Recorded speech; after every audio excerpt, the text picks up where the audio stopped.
कई रिपोर्ट में यह दावा किया गया कि जिनपिंग मॉस्को का दौरा इसलिए कर रहे हैं ताकि रूस यूक्रेन का युद्ध खत्म हो सके।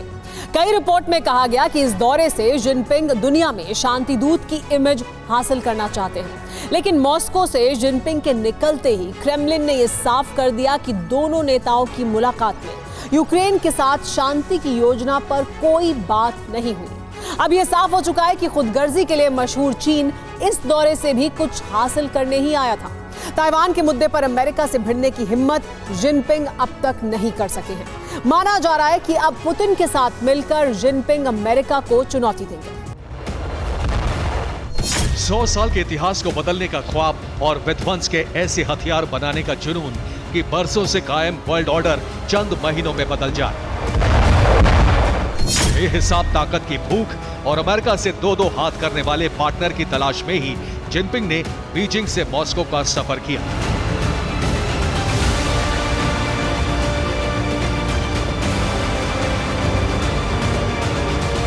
इतने एटम बम कि अमेरिका आंख उठाने की हिम्मत ना करे। इतने ज्यादा हथियार और इतनी बड़ी सेना कि नेटो देश चीन के फैसले के खिलाफ जाने की हिम्मत ना करे।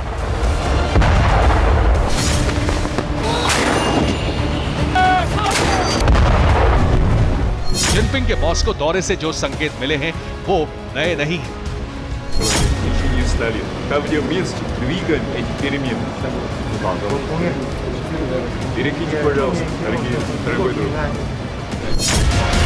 मॉस्को से जाते जाते जिनपिंग के दिल में पनप रहा तूफान शब्दों के जरिए जुबान से बाहर आ ही गया। जिनपिंग के इन शब्दों में चेतावनी भी है और बेशुमार उम्मीदें भी। पिछले कई बरसों से ये कई बार साबित हो चुका है कि ड्रैगन करवट भी लेता है तो अपनी खुदगर्जी की वजह से। इस बार तो जिनपिंग खुद मॉस्को तक पहुंच गए, लिहाजा मकसद बहुत बड़ा होगा। क्रेमलिन ने साफ कर दिया है कि जिनपिंग ने पुतिन से युद्ध रोकने की कोई बात नहीं की। जिनपिंग शांति से जुड़ी कोई योजना नहीं लेकर आए थे। पुतिन जिनपिंग के बीच दोनों देशों में सिर्फ सहयोग बढ़ाने पर बात हुई।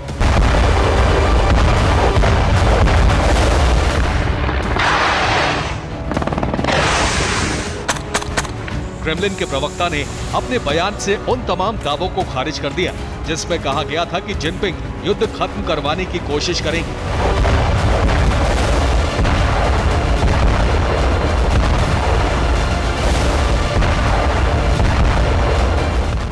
जिनपिंग ने ऐसा कुछ नहीं किया। दुनिया भर में कारोबार फैलाने के मकसद रखने वाले जिनपिंग ने मॉस्को में भी सिर्फ लेन देन की डील की।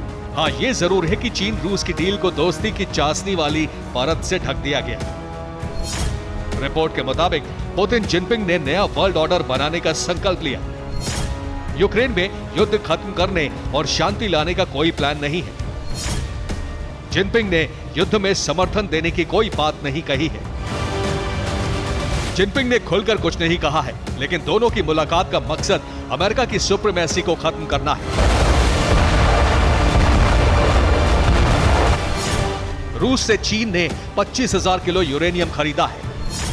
यूरेनियम का इस्तेमाल परमाणु बम बनाने में होगा। चीन में परमाणु हथियार बनाने में नई तेजी आई है। जिनपिंग ने मॉस्को में न्यूक्लियर वॉर की खूब बुराई की, लेकिन असलियत क्या है यह रिपोर्ट से पता चल रहा है।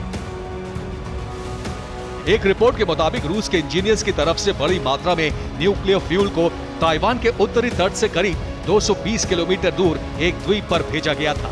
रिपोर्ट से पता चला कि चांग बियाओ द्वीप पर चीन का फास्ट ब्रीडर रिएक्टर CFR 600 एक अहम परमाणु ठिकानों में से एक है।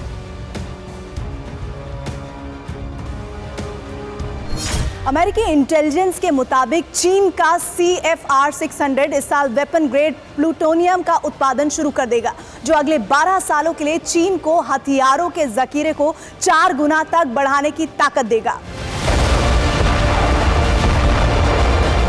रिपोर्ट के मुताबिक जिस लालच की वजह से ईरान रूस को हथियार दे रहा है, वैसे ही डील चीन और रूस के बीच भी है। रिपोर्ट के मुताबिक ईरान की तरह चीन भी रूस को ड्रोन दे रहा है। $12 मिलियन का ड्रोन रूस को मिल चुका है। चीन आगे भी हथियारों की सप्लाई करता रहेगा। नेटो के महासचिव ने दावा किया है कि रूस ने चीन से घातक हथियारों की मांग की है। जिनपिंग वर्ल्ड ऑर्डर को बदलना चाहते हैं और इसके लिए जरूरी है कि वो अमेरिका की बादशाहत को खत्म करें। चीन रूस से दोस्ती कर चुका है और अमेरिका की ताकत को कम करने के लिए बेहिसाब परमाणु हथियार बना रहा है। जापान की एक एजेंसी ने चीन की पीपल्स लिबरेशन आर्मी के टॉप सोर्सेस के हवाले से बताया है कि चीन ने 2035 तक 900 परमाणु हथियार बनाने की तैयारी की है। चीन के राष्ट्रपति शी जिनपिंग ने एटमी वॉरहेड दोगुने करने के प्लान को अपनी मंजूरी दे दी है। क्योटो के सूत्रों ने दावा किया है कि चीन के एटमी वॉरहेड की संख्या 2027 तक 400 से बढ़कर करीब 550 हो जाएगी। 2035 तक परमाणु हथियारों की संख्या 900 तक पहुंचने का टारगेट है। हालांकि क्योटो न्यूज एजेंसी की रिपोर्ट में चीन की न्यूक्लियर तैयारी को लेकर जिस तरह के नंबर बताए गए हैं वो अमेरिका द्वारा दिए गए नंबर से काफी कम है। पेंटागन की एक रिपोर्ट में दावा किया गया है कि 2035 तक चीन के पास न्यूक्लियर वॉरहेड की संख्या 1500 हो जाएगी।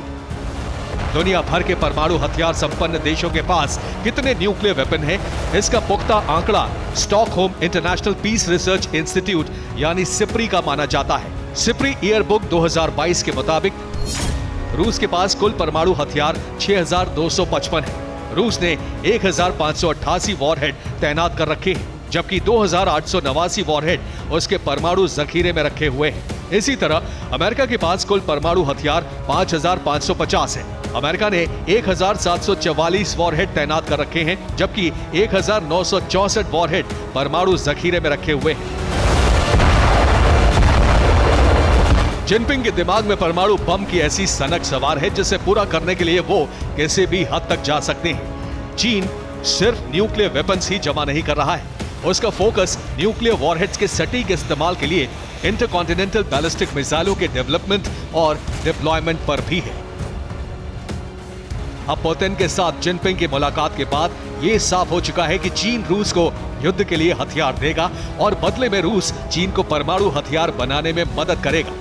परमाणु हथियारों की ये होड़ दुनिया के लिए बड़ा खतरा बन सकती है। Bureau report, TV9 Bharatvarsh.